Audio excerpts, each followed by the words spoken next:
Ma, anong ulam? Ayan.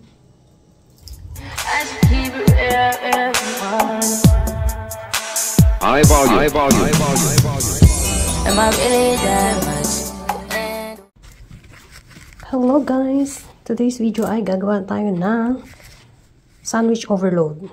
Ano yung ibig sabihin nun? Yung trending nanay, anong ulam? Ayan siya. So ito siya, medyo frozen pa siya. So ilagay muna natin siya dyan.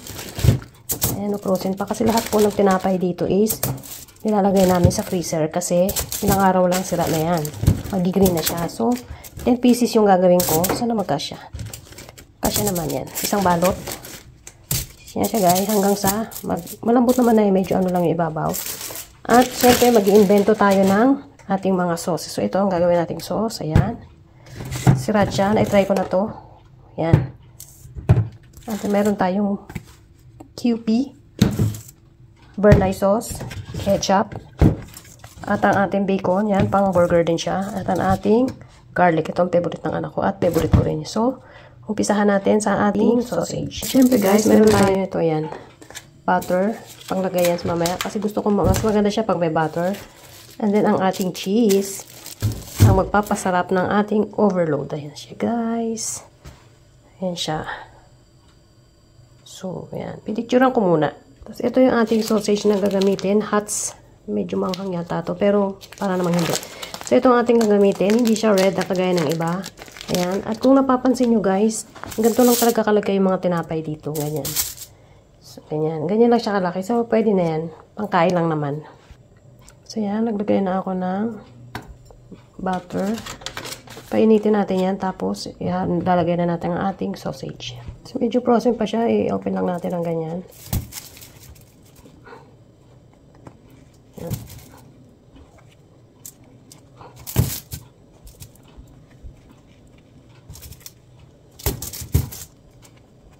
Pwede na itong pang negosyo sa harap ng bahay.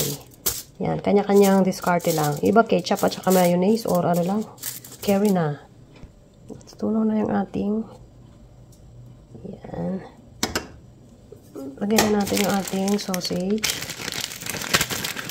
10 pieces. Actually, hindi naman na kailangan natin i-toasta yan. Kasi maluluto rin naman yan. Yung iba-ibang klase kasi ng sausage. Pero ako gusto ko ito. Hotdog pala ito, hotdog. Sausage hotdog, yan. Hotdog ang gamit ko. Meron yung isa, yung trending na sausage. Pero, ayoko nang bumili. Tama na to. Kasi pang ano lang naman, pang pagkain namin. Pero, yung way ng paggawa niya is yung parang overload. Yun yung ating susundan. Saglit lang to maluto. Kasi luto naman na itong mga to. Steam na lang. Hintay lang natin matunaw. And then, para hindi siya magkulubot, may tubig yan. So, lagyan natin ng tubig. Ayan. And then, continue na natin yung ating tinapay.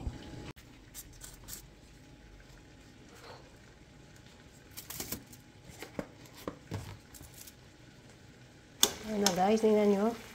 Kumukulo na siya. Hindi na ako na yung apoy. Ayan. Yun yung pagkaluto niya, hindi siya yung kumukulubot kasi may tubig. So, yun na guys. Meron na tayong ano. So, lagyan natin siya nito. Ito, ganito yung nabili kong lettuce dito sa Sweden. Merong ibang klase yung kagaya sa ano. Pero ito yung available. Lagyan pa natin uli. And ito. So, o, diba? Ayan.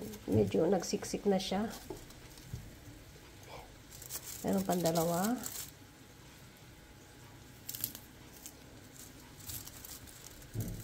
Ayan natin ganyan. Mas maganda kasi mas makulay. Maraming gulay. So, ito na to guys. Ilalagay isa-isa. Ayan. O, diba ang ganda tignan?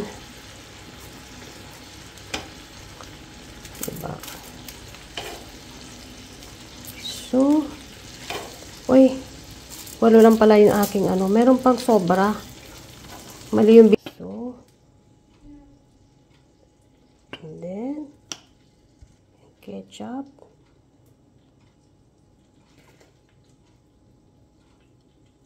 O, diba?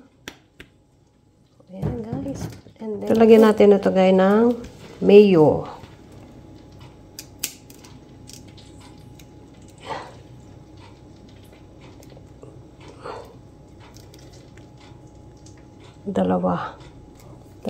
Dalawa gusto ko. Kasi ako kakain yan.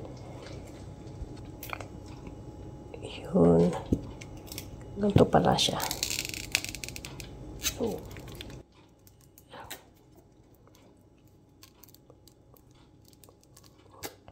tayo dyan maanghang to. Yan.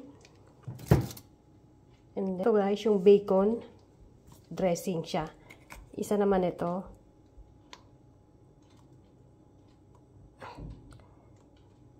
So, and then, ayan guys, hindi ko na napakita. Ayan. Ito yung garlic. Masarap to eh. Ayan.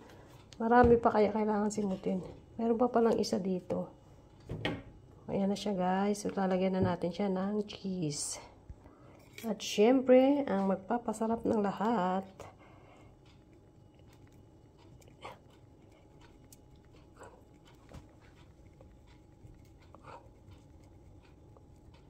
di pa na madali magadgad.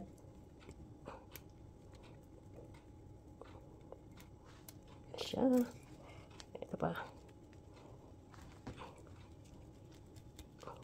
Pag tumingin ka sa video, parang bilis-bilis. Siguro kasi Pino yung aking ano. Sarap. Natatakam na ako. Anong ulam? Ganun daw sila. Ayan na. Ito ang garlic.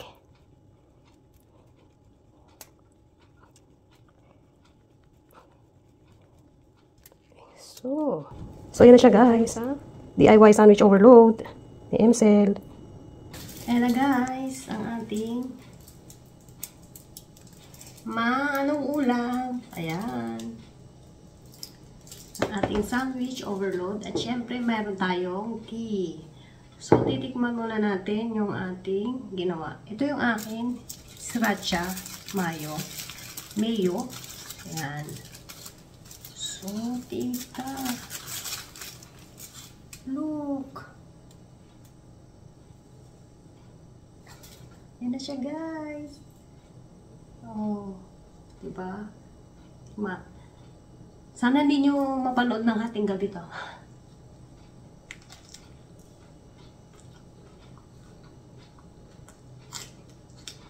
Wow.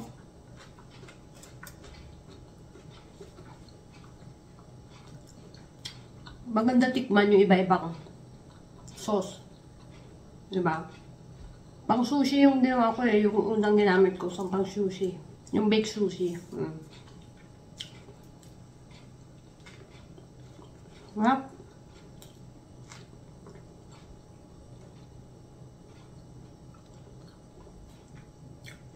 Siyempre, meron tayong tea.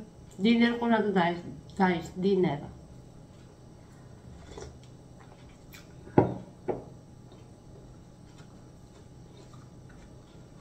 Sandwich overload.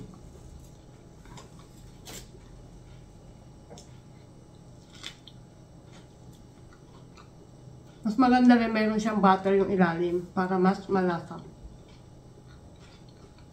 Hindi naman maanghang yung sriracha.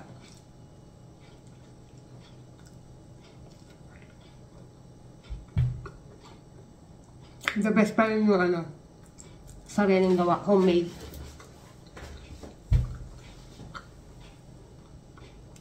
Isa lang busog ka na.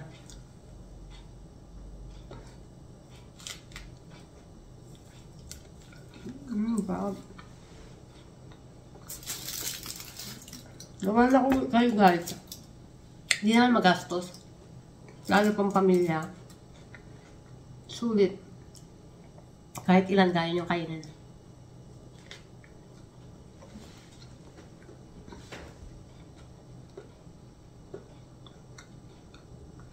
Ubusin ko ito, papakita ko sa inyo.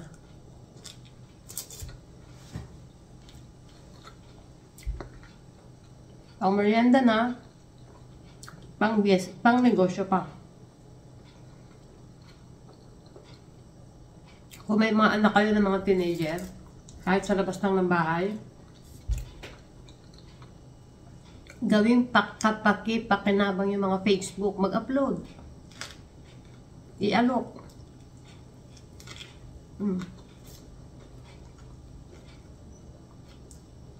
Bigla ko naisip, lagyan ko kaya ito na chili garlic oil.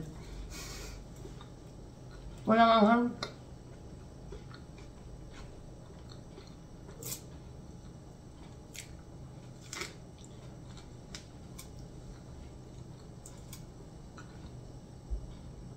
Grabe na buso. Ang gusto ko. Ang sarap. Ang crunchy ng gulay.